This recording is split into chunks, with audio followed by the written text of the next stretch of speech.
Hi, can you hear me? Yes. How are you? Good, how are you? Good. So just before we get started, just want to let you know that we do record our consultations. Just a heads up, it's on the form and everything, but we're just giving you another a second heads up. Um, but I know Ellie, correct, goes to our Yes. daycare. She's completed her evaluation recently. Mhm. So go ahead and you can fill me in on Ellie, and then I'll be taking notes as you go along, and then after that, after you're done explaining like your goals and stuff like that, we'll go from there. Okay. Okay. Yeah. So I mean we've had Ellie since she was like 3 months old and she's always been very anxious, like always. Um, which is it's fine. I mean, she is who she is, but we've been to like a couple different trainers just because I think the first time we went to the trainer, like she was just so anxious whenever we would leave that she would just start pooping in the house again. Um, So it was like the first time we went to a trainer. And then um, during the pandemic, um, we took her to another trainer just because she was getting just so anxious. It was like impossible to take her on walks. And so that trainer got us to prescribe her Prozac. So she's been on Prozacs for a couple of years now.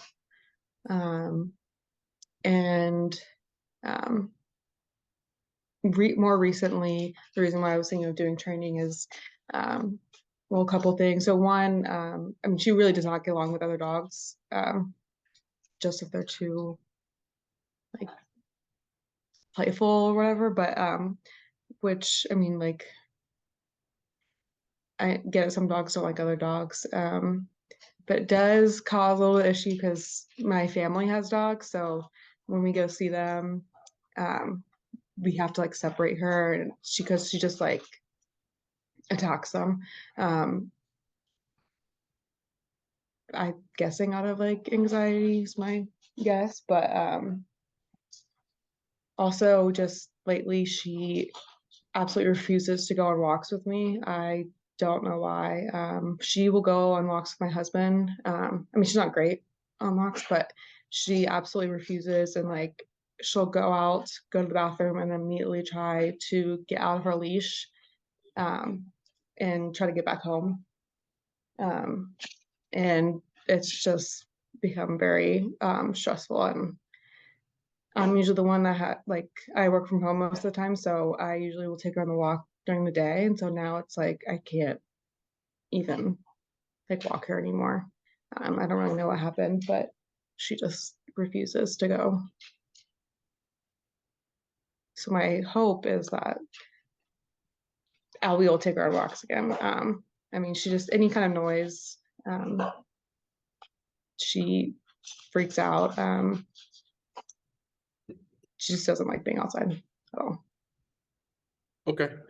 Um, with the first trainer, what happened? What did you guys like work on? What did you do and stuff like that? So he um he would come to our house sometimes and like um teach her new like big like tricks to do, like making sure like I don't know like he never did anything like telling her not to poop in the house, like that never happened.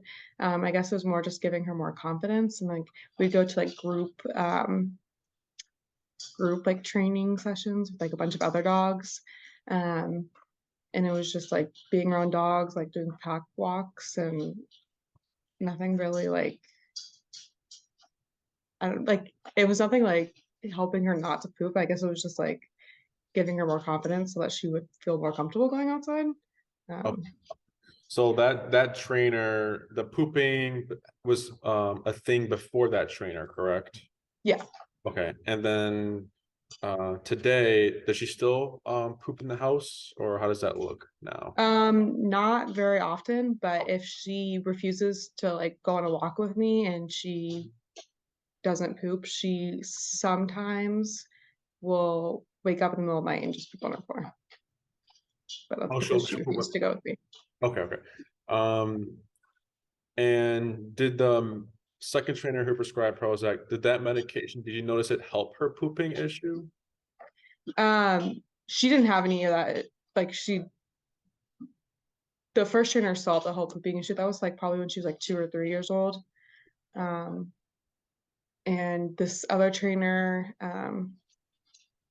it helps her on walks. Like she became like more manageable on walks.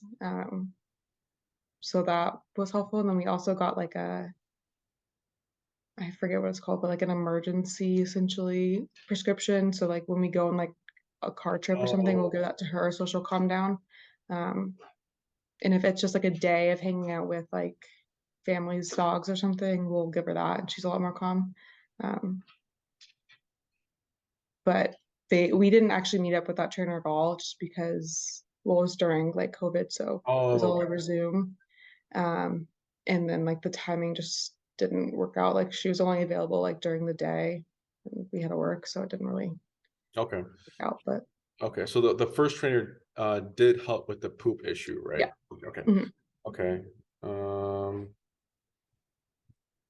Okay, and then now priority would be outside, taking her on walks, and socialization and stuff, right?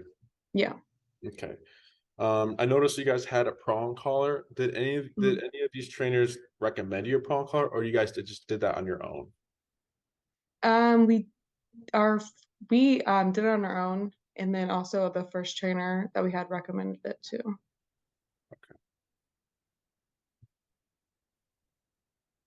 And then how did she take to the prong collar, in the beginning? I mean she's fine. I mean she pulls on it, and like it's the only like collar we can use. Okay. Otherwise she can like harnesses she gets out of. Hmm. Um, and we've used like just like a regular slip leash before. I don't really know why we stopped using one. I think maybe the trainer told us to use the prong one. Maybe Okay. that's why.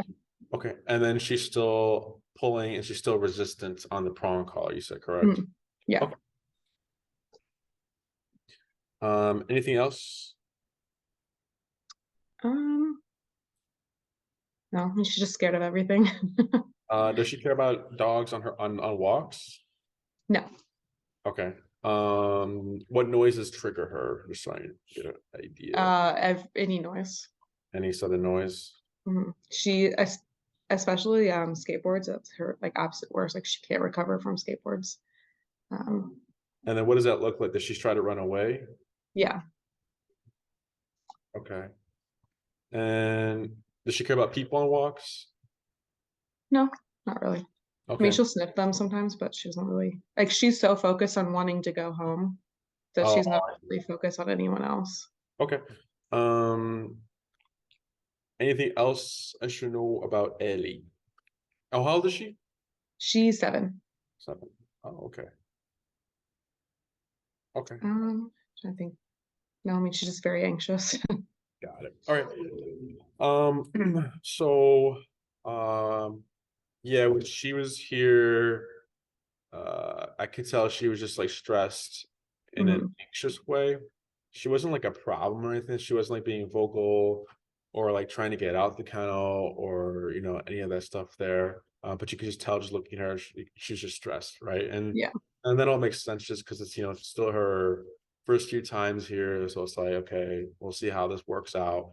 Um, when it came to socialization, I remember the first time she was roaming with one dog at first, and she did pretty good. She was kind of like neutral, but she was more invested in like the environment, and you could tell like the way she was sniffing and moving around was in an anxious way. I was like, Mhm. let's just see what happens. I'll let it slide. Um, we kept bringing more dogs, and she was cool with everyone. And she kept, we have a specific way they introduce each other. So like sniffing first, a loose leash walking kind of deal, and then take the leash off with the other dog, right? Um, so I think it was good. And then these two dogs, these two bigger German Shepherds, were kind of started to play, right? Because it was a very neutral group, neutral dogs. So that's why we chose these specific dogs. But then these two guys were kind of getting like I guess they just wanted to play, right? So they wanted to play, and then Ellie, you can tell she was like giving them like a look like, right? And she was kind of like walking around them and everything. And then their play started to get a little more escalated. Nothing like inappropriate, but just more like more energy. That's all. Nothing we would think we need to address. Mm. But for Ellie, it felt like she needed to address it, right? So I think no one touched her or like bumped into her. They just started playing right next to her pretty roughly, and then that's when you can tell, or she went into like a lunging, like snapping, Yeah. type deal to correct the dog. But it was fun. Well, it's not funny, but it was kind of funny because our floors they can get slippery sometimes. So she was like running in place, like snapping, but she wasn't able to reach the other dog. So like we were right there, so it allowed us to kind of like stop it without any like Yeah. contact. So luckily that was happening, right? Um, so then she had that problem calling a leash hanging. So I gave her a leash pop to stop and kind of avoid anything from escalating. But then we left her in there still. We didn't take her out. We didn't take those other dogs out. We didn't correct those dogs for playing. We kept her in the same scenario and situation. Just so Mhm. that, when it comes to our dogs here at daycare, if there's ever like a scuffle or like uh, a negative interaction or something, right? We try to address as much as we can, but then we leave the dog in the context, right? Because what Ellie remembers last will impact the next time it comes to socialization, right? So Mhm.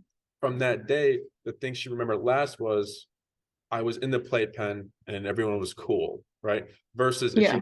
if she had that interaction and took her out, that's the last thing she remembers. Like those dogs are playing. I got corrected. I tried to correct those dogs, and it's like a very not a good a memory, right? Mhm. Uh, so we keep the dogs in the context to let them know, hey, you're still gonna be in here. You just can't do that, right? So Yeah. then the dog leaves on like a good note, right? So it's kind of like similar Yeah. to when I don't know, like my mom me and my brother used to get into fights, you know, and we would get into arguments and stuff, and my mother would make me and my brother like hug for like a minute, right? So then the Yeah. last time I remember with my brother was like I was hugging him, not I was arguing with him, right?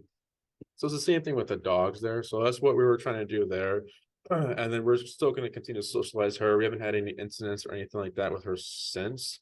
So hopefully that was something that has been kind of you know, retained for her so we can continue socializing her. We're still sticking with neutral, passive dogs as much as possible, just to make the experience easy and good for her. And we have a lot of dogs like her who like their space and like they don't mind the other dogs, but they also don't want to be like, with a puppy in their face or something like that.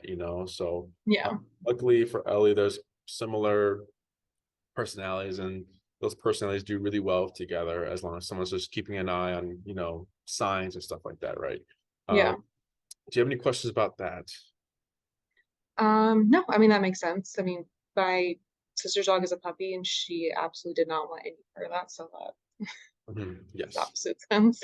Yeah, and it's not so much like it's more we have to think about like the other dogs as well, because here at our daycare, like I can choose the dog. I can, we can correct dogs as well. Not all the other daycares allow corrections, or Mhm. some of them it's like a free for all where there's like those daycares, there's no kennels, it's just a room and there's a bunch of dogs, right? Yeah. Um, or like at the dog parks, if we're taking her to a dog park, like I can't it'd be pretty awkward if I like corrected someone else's dog, and it'd be weird, right? Um, Yeah. but same thing with when it comes to family. I had one client. Her dog just didn't like being mounted and played with by her mother's bigger lab or something. So problem wasn't my client's dog; it was the lab. The lab didn't have any mannerisms or didn't know any boundaries and just kept pursuing, right? So my client's dog was kind of like sending out warning signals. Hey, you're getting too close, but her family was, labeling my client's dog aggressive, right? But it's not their dog. It's not our dog. It's their dog, right? Yeah.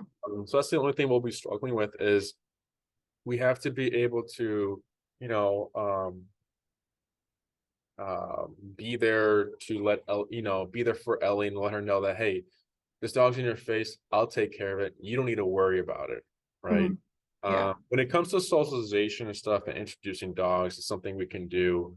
We've done in the past if like they wanted to create a bond or something like that. But when it comes to like those social interactions like that, we can take a step back, kind of start over, on a positive note and take Mhm. it little by little by little. But the other person's dog has to have some sort of training tool on them so that we can control both dogs so that Ellie doesn't feel like she's the one that's kind of in charge of the situation. Uh, Yeah. any questions about that? No, that makes sense. Yeah. And you're correct, not every dog is gonna love playing with dogs, right? That's just how they are. The most we can do for Ellie though is just make her not attack. Okay. Yeah. Yeah. So, we got to the point where, if a dog is uncomfortable, their first response is to avoid or leave the situation, right? And then it's our job to kind of take care of the other dog, let them know, like, hey, not want to play with you, go bother someone else, right? Mhm. But then again, if we're at a dog park or something, just letting you know, if Ellie decides to avoid a dog, but then that dog keeps pursuing, then it's kind of difficult because she might feel like I'm avoiding, the dog keeps pursuing. I'm gonna have to escalate if no one gets this guy out of here, Yeah. right?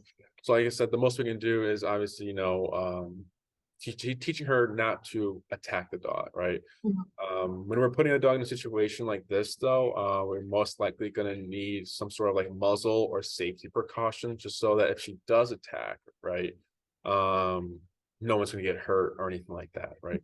Has Ellie worn a muzzle before? Yes. So yeah, we do. It was a cloth puzzle, so it's not like a, a like a, like she probably could still bite through it, but Oh, okay. we do but if we're around like any other family's dogs or whatever, we'll put that on her. Got it. Okay. Um, the muzzles we use here are called Baskerville. I don't know if you've heard of that brand. It's like shaped like a basket, so the dog can open its mouth, pants and stuff like that. Mhm. We've never had any issues with dogs still biting through that specific muzzle. If it is a concern, though, I think on Learberg, they have some really interesting muzzles where they're really big and they're there's a dog here who has like a plastic clear one and it's really big, but it's all covered. There's like holes in it. There's another one that has like a kind of like a chain, not a chain, I don't know how to like a cage. It looks like a cage, like a little cage. Those are good as well. So, Mhm. but we haven't had any experiences with the Baskerville muzzle as well. So we'll send you links and stuff like that if you want to take a Okay. look at the other Yeah. option.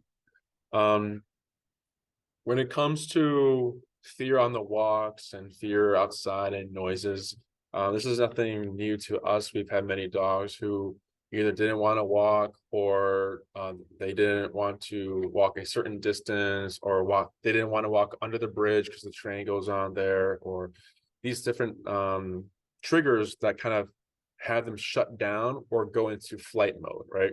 Mhm. When Ellie is stressed about something, her first reaction is to run away and flee, right? Mhm. So our job would have to be to first tackle that issue, right? Once we tackle the flightiness and we're telling her, hey, this is not an option, then that's when the brain kind of opens to curiosity, right? And then that's when we can kind of see how she's going to take the noises, and that's when most trainers will start to address and include food at that point, because now she's thinking, okay, it can't run away. Oh, so what's going on here? Mhm. And then we pass the noise or whatever it is, or do a whole walk. She's like, oh, that wasn't that bad actually, right? um so that would be the goal here. Obviously, when it comes to tools and such, with the prong collar, I have seen the prong collar on Ellie, and from what I saw, it did look like an incorrect fitting. It Okay. looked a little bit bigger than what she should be wearing. Okay. So that's just one thing to note. When it comes to prong collar and a dog like Ellie, it can sometimes be confusing for the dog. So if she becomes resistant and she's afraid of something, right?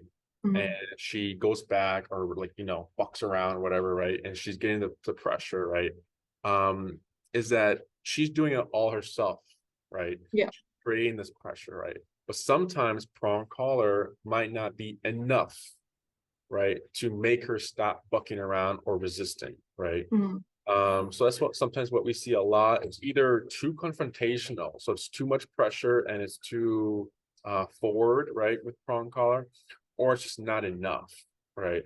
So it's either one of those. Sometimes when there's no noises and there's nothing going on, the pulling is really good. Like the leash walking skills like improve a lot. But a lot of times when we hear with intense behaviors like this, or with specific breeds like bully breeds and labs. Labs they're so happy-go-lucky. Sometimes they have a hard time realizing that this is an aversive, the prong collar. When it comes to our bully breeds, they're just tougher dogs, right? So Mhm. they either override it, or sometimes like dogs like Ellie, sometimes it's too much pressure, it's too confrontational for them. So they're kind of overwhelmed and nothing's really like changing for them, right? It's always like an everyday thing where they're just kind of going through pressure, but nothing's Mhm. improving, right? So that's just one thing about the prong collar. So we don't teach prong collar. It's also a very nuanced tool, learning, leash pressure, how to hold a leash and communication and stuff like that. So that's why we try to not avoid it, but that we do still have clients who pair it with e-collar, right? So like if Mhm. you have like an older person or a smaller person with like a big dog, right? We're telling them like, hey, we recommend you have it just in case, right? Which I'll talk about later as well. But then that's when they kind of comes in handy. But a lot of clients tend to get rid of the prong collar once they start the e-collar training. But that's also fun. Mhm. We'll talk about what will be best for Ellie in a little bit. You are familiar that we do train with e-collars, correct? Yes. Okay. Uh, My only like concern with e-collars is just because she's so anxious. Like I worry is that it would make her more anxious, I yes, guess. yes, That makes yeah. sense. So when it comes to a dog like Ellie, um, at first, right? Because we're gonna be the way we introduce the e-collar is very easy and basic for her. But when we start to, you know, how do I say, there will be some sort of a moment where we're telling Ellie you have to do it, Mhm. right? And whenever you tackle a behavior that she's been practicing most of her life for 7 years, right? You're going to get an escalation of flightiness or anxiety, right? But that's part of the process. Okay. So, for example, or here, an e-collar is a stressor, right? Mhm. E-collar is an aversive, it is an uncomfortable feeling. Okay. When we're using this tool to communicate to a dog to create behaviors, right? We're adding structure, rules, and boundaries to, for example, the walk, right? When you start to add rules and consequences to match the level of flightiness for Ellie, right? You're going to get moments, right, in the beginning where it might seem like it's really escalating, right? But what's very important is that you work her through those moments, right? Because it's the same thing with like, you know,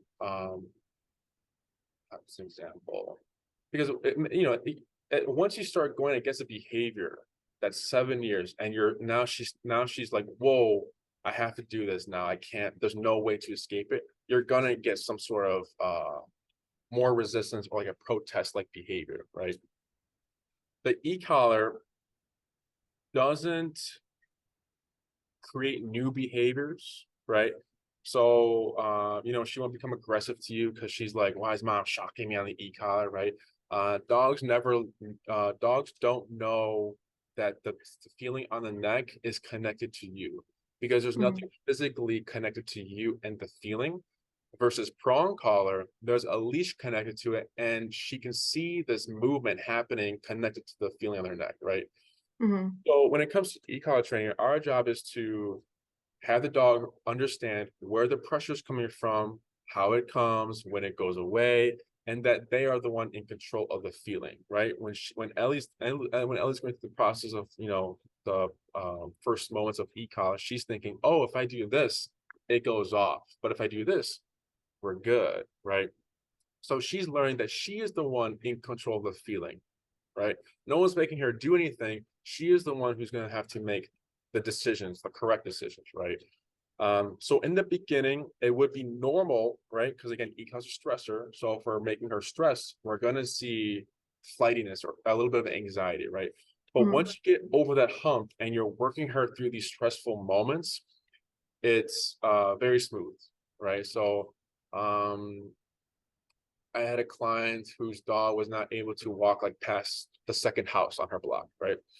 But with the e-collar motivating her to do it is when we saw an escalation of resistance, right? Because now we're finally making her doing it. So the dog's going to put up the best fight they can to not do it, right? Once we got over that hump, then it was like, boom, easy, every day, easy, easy. Because the dogs realized, oh, there's nothing wrong with passing house two. We're all good. I'm the one causing, you know, this pressure or this uncomfortable experience, right? So we're letting them know that flightiness isn't an option anymore, right?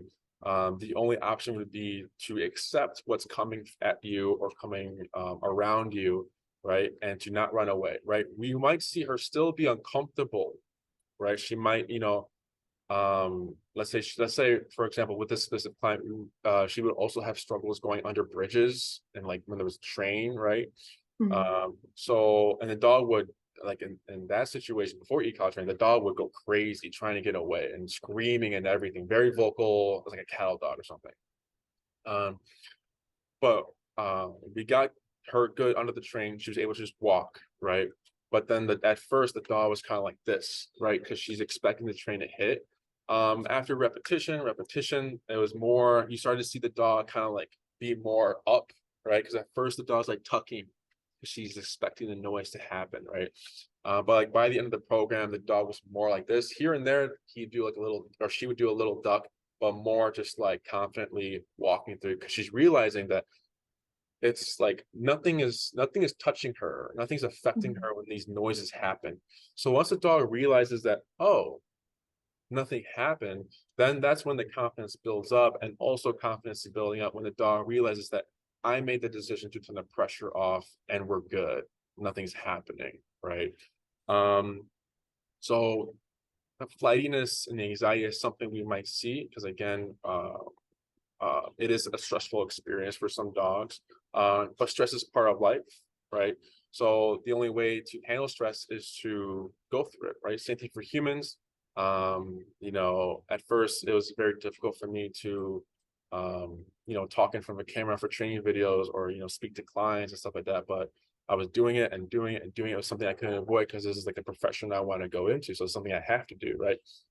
But at first I was very, stutter a lot. I would like blush and stuff like that. But the more I did it, the more confident I felt, and the more smoother I spoke more smoothly, right?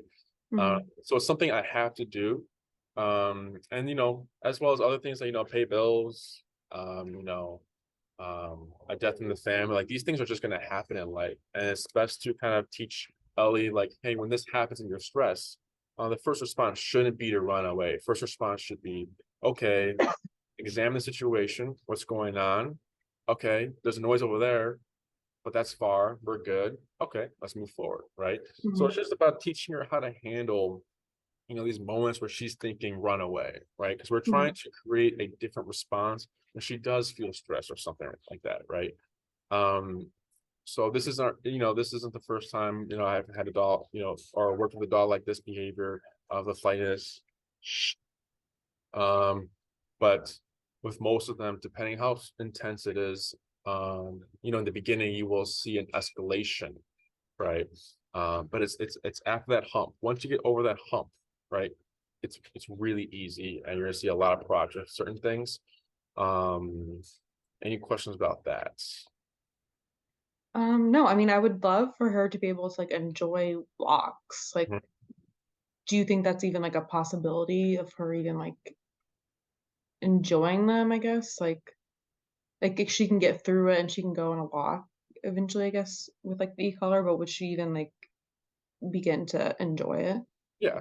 So all that stuff comes with time, right? So Mhm, at first, the e-collar is going to be something she might not like, right? Because mhm. doing a lot of rules and we're addressing her flightiness behavior, so she's probably not going to be a fan of it, right? But that's like Yeah. every dog we work with sometimes. Um, but once she realizes, oh, like these walks aren't that bad, you're following through with the homework, you should start to see her become more comfortable with it, right? At least comfortable. Um, as far as like enjoying and being excited for it, that's based on her, right? Mhm, And when she will decide like, oh, this isn't that bad. We got to go to the park with mom and we were playing, and I kind of like the e-collar because when the e-collar comes on, it means we're going to go outside off leash, have fun, go play time, right? So it's mhm. more of like association and repetition, right? So for my dogs, they're 4 years old, and I started e-collar training when they're like 5 months ish puppies, right?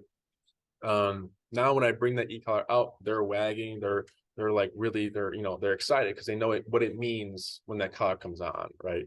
Um, but the goal would be comfortability, and not having her try to escape from you. And then after that, like I said, once we tackle that flightiness, the brain will open up like to be able to process what's happening like in real time, real information, and kind of think before just responding to flight, Mhm. right? So once we get that curiosity, right? And for example, like reactive dogs, right? When a dog sees another dog, and it's a reactive dog, they burst out into a lunge and bark, and they're kind of like at the end of the leash barking, right? Once we start to make progress with reactivity, you'll start to notice the dog will see another dog and will go like this. The nose will start to kick in, right? When the nose starts to kick in, that's when we're getting curiosity, right? But there was like a block, right? That block was I see a dog freak out either for territorial reasons, fear, real aggression, whatever it is, right? There was like it was blocking that brain to open up and kind of really process the information. So same thing with here, with Ellie, is that she hears a noise, boom, run away. I don't care, I just want to run away. So once we start to address that, we should start to see curiosity. And then after that, you might see her enjoy walks, but again, it's gonna take time, uh, Mhm. repetition, and exposure, right? Different areas with the e-collar on, letting her know that e-collar here is a universal tool. It's everywhere, right? And it's just become more easy. And again, like when we're talking about her enjoying and being excited for walks, that's going to be like a on a her type thing. Yeah. Right? Yeah, that makes sense. So it's more of like you have to at least get her to like not run away, and then see what the Mhm, next steps look like. We do spend time with like different ways to speed up the acclimation process, with her getting comfortable with the stuff like that. So we have some exercises we can help to speed that up and for you to continue on, um, for Ellie's life there. Uh, mhm. any other questions? What kind of like do you guys just recommend like a like slip collar or whatever, or like instead of like the prong collar? You saying you don't really use that. Um, yeah, I mean, it doesn't really matter what you use. We just don't recommend harnesses, that's all. Mhm, So slip leash is good. Prong collar isn't like, if you've had good moments and there's never been like anything dramatically happening with the prong collar, you can still keep it. I would just probably give you a different one. That's all, so mhm, that it's just like a better fitting for her and everything like that. So with Ellie, I would only recommend a prong collar if there are moments where she will just like lunge, right? mhm, So like when it comes to that, sometimes the owners aren't quick enough to reach for the remote or grab the remote or react to the collar, right? So the mhm, prong collar would be there for a first reaction when she lunges away, and then you can use your remote to kind of settle her and keep her calm, and let her know, hey, we just got to go this way, right? mhm, So that's the only time I would recommend a prong collar. If like she's not really like a out of nowhere type of lunch dog, then we can play it by ear. You can try some walks without the prong collar. so much for the prong collar to see, you know, which one you prefer. But you know, first lesson or like when we're first training her and stuff like that, we can keep it on just so you can if it's like a better, if you feel like safer with this so she can't slip out of that tool. Any questions about that? No, that makes sense. Yeah. But yeah, the tool after prong collar, if you wanted to not use a prong collar, it would either be a slip leash or you can get like a regular flat buckle collar, but you would get the one that like goes through the loop, right? Okay. Yeah. These dogs can't break this if it's fitted correctly. If you get the ones that snap together, those always unsnap and they always break, right? So you would want to get a like flat buckle collar, kind of like a belt type thing, right? Any questions about that? No, that makes sense. Yeah. So the brand of e-collar we use is called Doctra. This is the brand we've been Jesse's been using for more than half his career. With Doctra, there's different models and stuff like that within the brand. The model you would want to get for Ellie would be, and then all this information will be sent to you after, so you don't need to worry about writing stuff down or anything like that. Okay. Doctra 1900S Black Edition. Okay. When you go on the Doctra website, you might see a Doctra 1900S, and that's just a regular edition. It's like $40 cheaper and like less distance, right? Sometimes clients would question and be like, well, why would I need this, other collar if I can just get the regular edition? Like, I don't care if it's black or like long distance, right? The reason why we recommend the black edition is because the stimulation is delivered differently than the regular edition, okay? On the regular edition, the stimulation is a little bit more sharper, okay? So when we work with anxious dogs, right, they're a little bit more vocal, okay? The black edition is more duller, right? It's a little bit more stronger, but it's dull, right? So the dog responds very smoothly, and there's no problems with that, right? So we try to avoid the 1900S regular edition. If obviously we have a dog who's just looking for obedience, it could be a good fit for them. But when it comes to behaviors like Ellie or a dog who's like nervous or anxious, it can sometimes intensify the behavior or just frustrate the dog even more. So we try to avoid that brand or model. So it would either be the 1900s Black Edition for Ellie, just because of the feeling and what I'm thinking about, since she's already a flighty dog, and I don't want to make it a sharp feeling, but I want that dull feeling of the stimulation. Does that make sense? Yeah. Yeah. Okay. And then when it comes to how the e-collar works and technology, but a lot of clients are, people think it's like a shock collar, right, where the dog's getting electrocuted, right? The feeling is very similar to like a mini TENS unit. If you're familiar with a TENS unit, they're placed on like a human to contract muscle if they have like torn muscles or anything like that. So chiropractors and therapists use the same technology the e-collar is made of, right? So it's just the collar, little box, 2 contact points, where those 2 contact points are touching is what it'll be contracting, right? So if I put it in my hand, I'll get to like a certain level and my thumb will start to like twitch like that, right? Doctra has 127 levels of stimulation, okay? If you've seen other e-collars out there online, you might see 8 levels or 12 levels, right?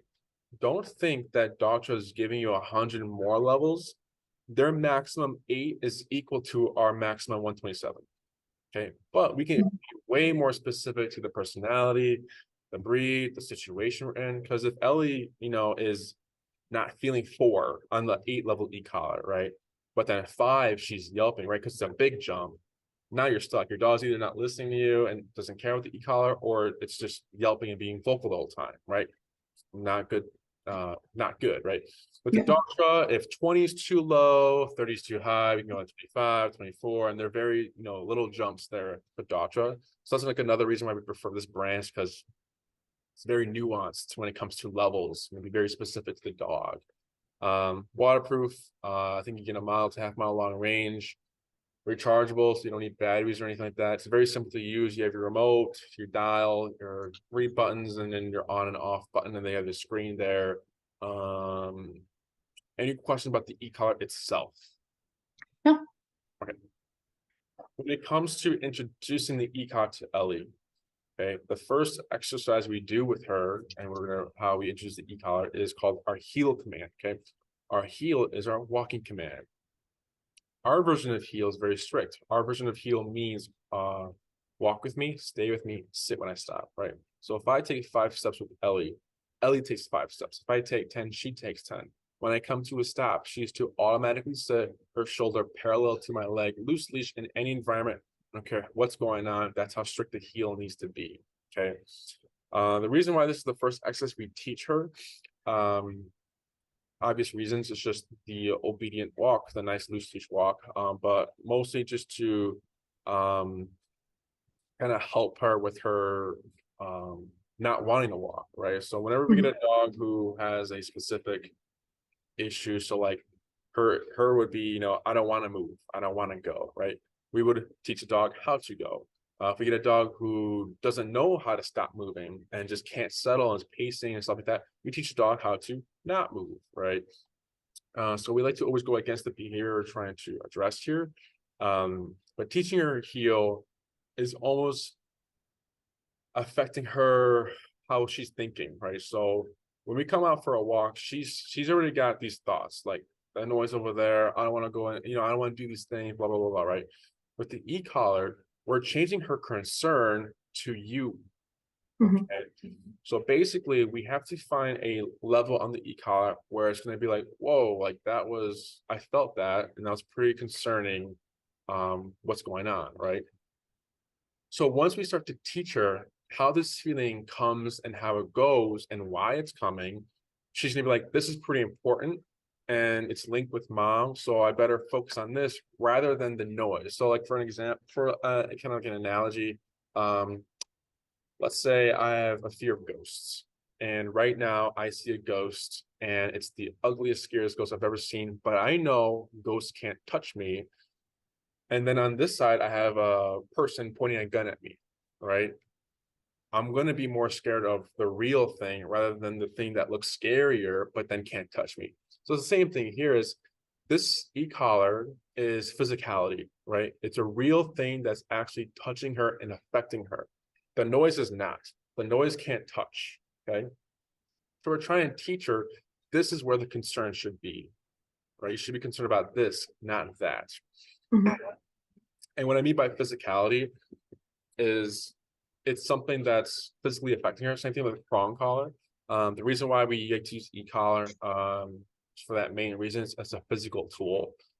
We find that when we train in like a dog's perspective through physicality, we kind of get things done. We get more things done and sometimes even quicker, to be easier for them. So you know, for example, Ellie doesn't like a dog playing, right? She's not going to tell that dog, leave it or off, right? Dogs don't have language, right? So for her to make that stop, she has to bite the dog, right? So we're kind of doing the same thing. We're almost like biting her, right? Don't do that. Don't do that, right?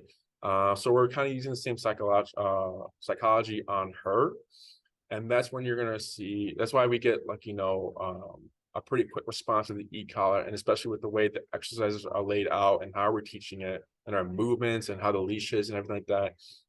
It's very easy and simple for the owner to do. And it's also easy for the dog to kind of understand and make it quick for them, right? Any questions about that? No, that makes sense. Okay. Once we teach you heel and she has to understand the e-collar, then it's more of like, now go practice in different environments, right? And we kind of see what this fixes alone, right? So for example, what I mean by that is I had a dog, his name was Sunny. Sunny was reactive to everything. Birds, squirrels, people, dogs, noises, everything he would just lunge and bark at. Class 1, I teach heel.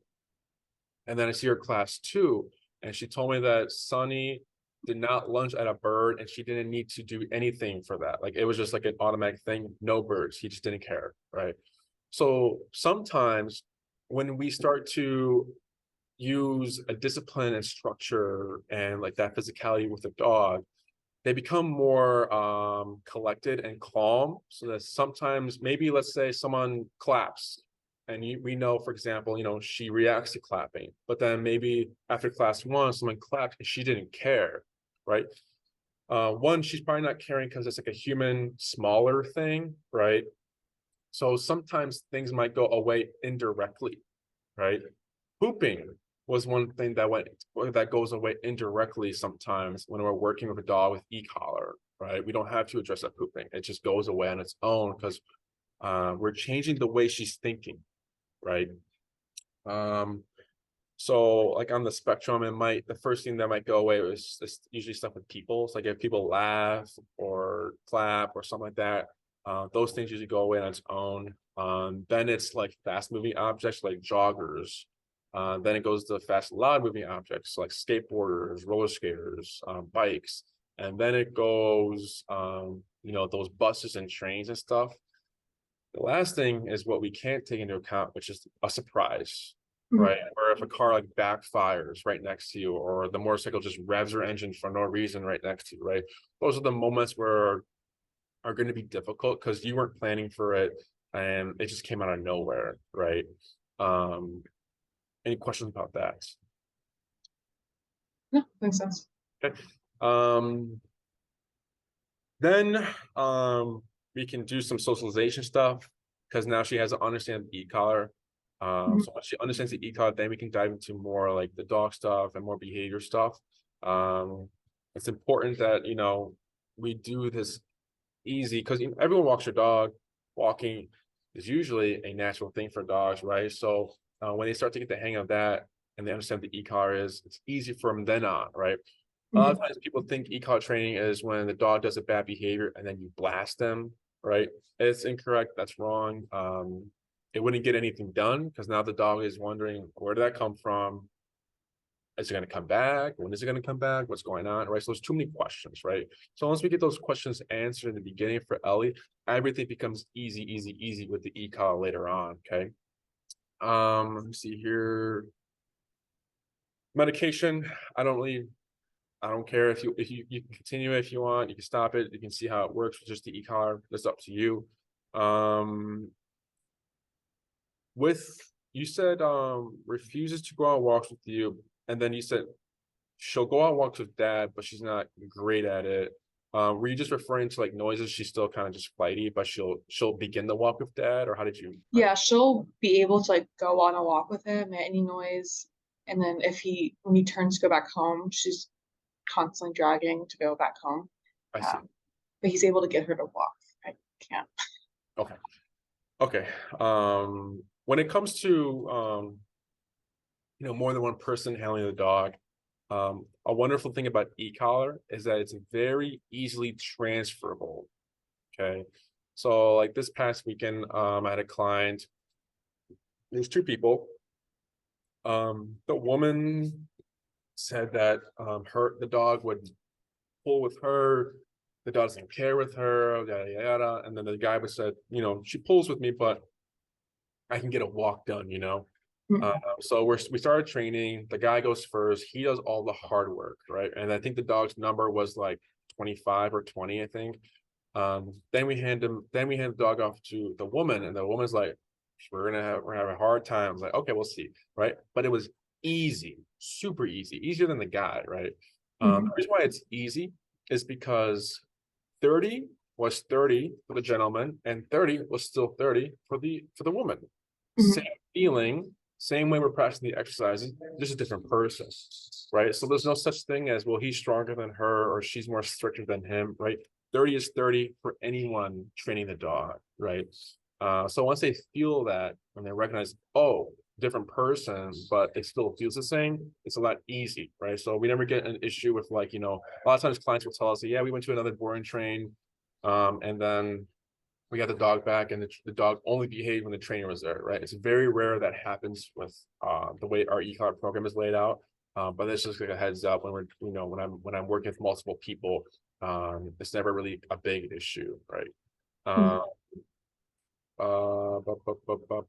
Any questions about that or any other questions? No, that makes a lot of sense. Yeah. There's a really good, if you wanted to get like a picture of it,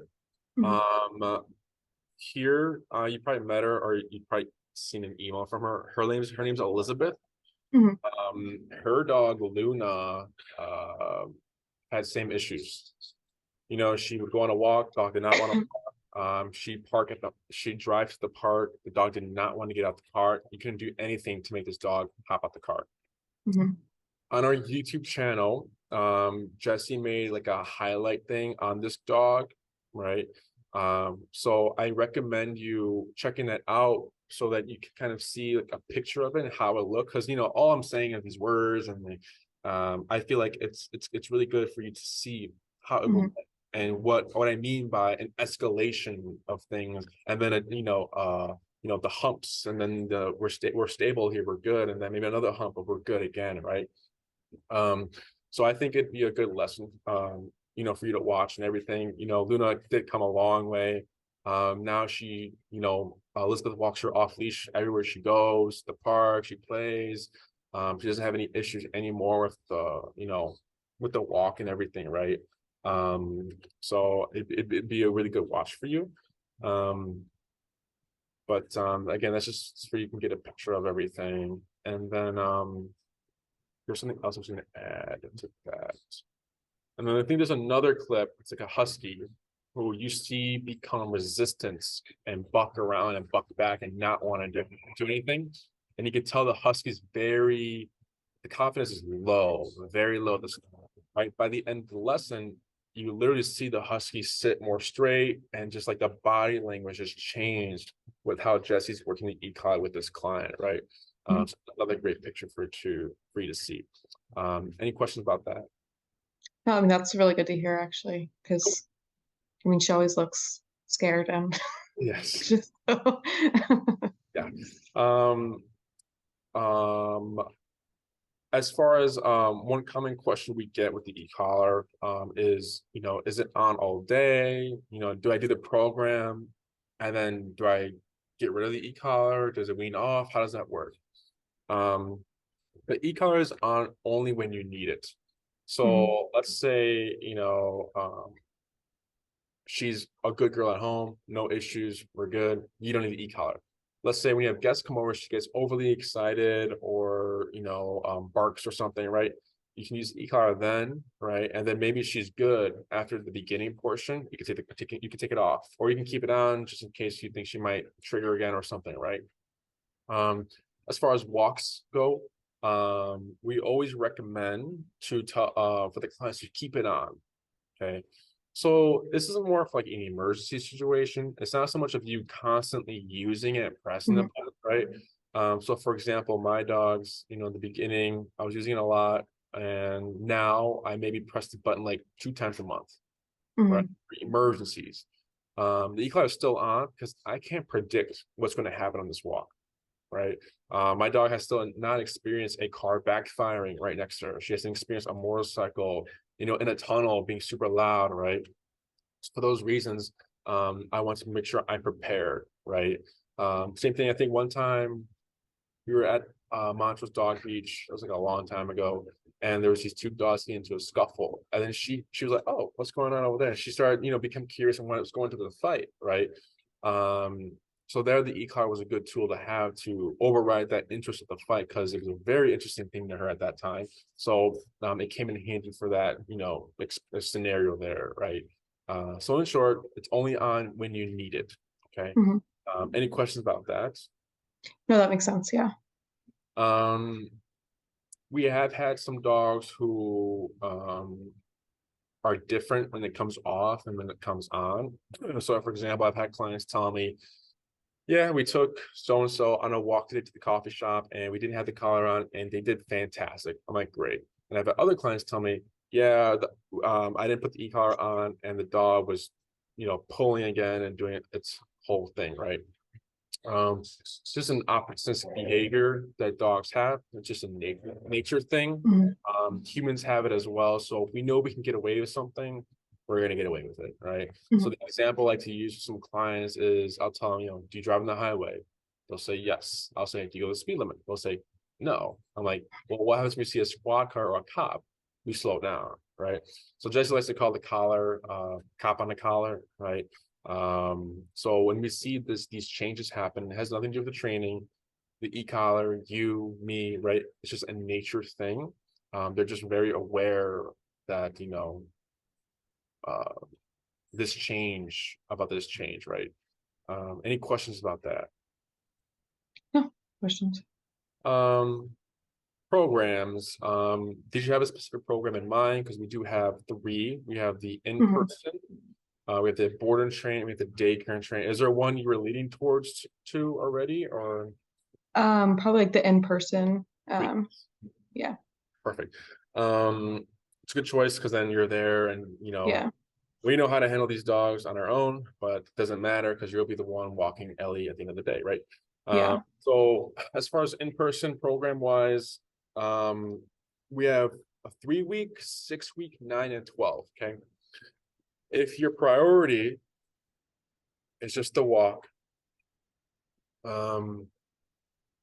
with thinking about the behavioral issue and the intensity of it, minimum bare bones would be 6-week program. Okay. If you want more like recall and stationary work and stuff like that, the 9-week would be your better, if you wanted more obedience, right? Obedience we can teach at any time. Obedience is the easiest part. To make her sit, to make her go to the bed, easy, right? The behavior is the one that's going to take time. Okay. That's the flightiness, that's going to take time to see how it's improving, what needs to be worked on, and stuff like that, right? So I'm suggesting the 6-week if we're just trying to tackle the walk, right? I don't recommend the 3-week program because the 3-week program is also for dogs who just want to walk, but they don't have any behavioral issues. They just want to walk because they're just pulling, right? That's easy. Yeah. But since taking into account of Ellie's of issues here, the 6-week program would be better because it gives us more wiggle room. So that's what I would suggest is a 6-week program. Again, if you want more, then the 9-week program is good. And if you're wanting complete off-leash train and everything, all the commands and just a bunch of proofing and stuff like that, a 12-week program would be good for you then, right? 12 and then 9-week is not needed if you're just trying to tackle the walk. When it comes to socialization, that can be one lesson where I teach you how to introduce dogs and kind of create a bonding experience from a positive start, right? So that would be like a lesson, and the rest would be more focused on the walk. And then maybe everything's going great, like by class 2 or 3. Then we can probably touch upon like recall and place and stuff like that, just to give you more, the what's the word? Just to give you the full effect on econ and what it can do for dogs. So I feel like with 6-week program, it'll give us more wiggle to walk, and we might be able to touch upon recall and socialization as well. Any questions about that? No, that makes sense. I do say the one thing that she is good at is recall. I think it's because she doesn't want to be too far away. Sure. Good. How the program goes is 1 hour once a week. We work with your availability, so whenever works for you. When it comes to location, once the weather is becoming more consistent with how warm it is, we do have our lessons take place at Oz Park or Horner Park. Or is it Horner Park? No, not Horner Park. There's another park on Logan Boulevard. I forget the name of it. If the weather doesn't comply with us for one class, we do have our facility we can work at. But our preference is Oz Park. Are you familiar with Oz Park? Yeah, that's in Lincoln Park, right? It's like the busiest park in the city. So basically, if you're able to train a dog at Oz Park, anywhere else should be a piece of cake, right? The exception of there's obviously no trains or trains or anything or bridges going overhead. So that'd be the one thing that we won't have. Then we can figure that out later though. What else? I also do in-home. So if you wanted to just have your lessons at your house, so like in front of your home, we work with Ellie, we walk around your actual specific neighborhood. We can do that as well. However, there will be, I think, a travel fee.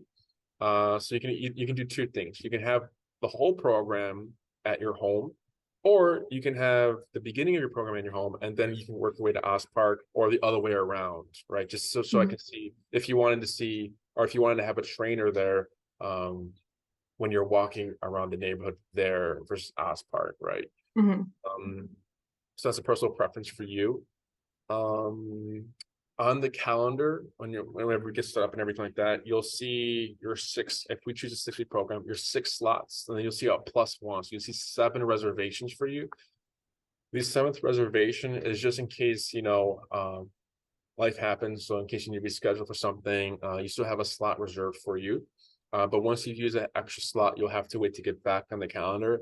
This is just to keep things flowing with the Mhm. client and everything on the calendar. Um, After this consultation, you'll be receiving a follow-up email from my assistant, Tina. She's going to send you the e-call I recommend, the programs and the prices I recommended, and then she's going to send you. Oh no, you already did it. Yeah, so you already signed the form and agreed to it with the ginger for the Mhm. stuff. So you're already a step ahead. So basically, you would just let her know your availability, and then we can go ahead and begin the billing and booking process for you guys through Tina. Tina handles my calendar and all that stuff, right? Mhm. Um, any questions? No, Okay. easy Uh, enough. there was something else. Um, e-collar, starting a program.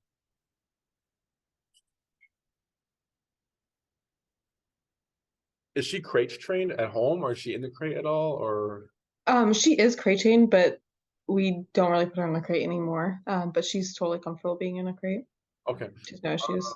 does she when she was having her potty issues, was she pooping in the crate if she was crated? No. Okay, So we would get up in the morning and let her out, and then as we were getting ready for work, she would go into the living room and poop on her own.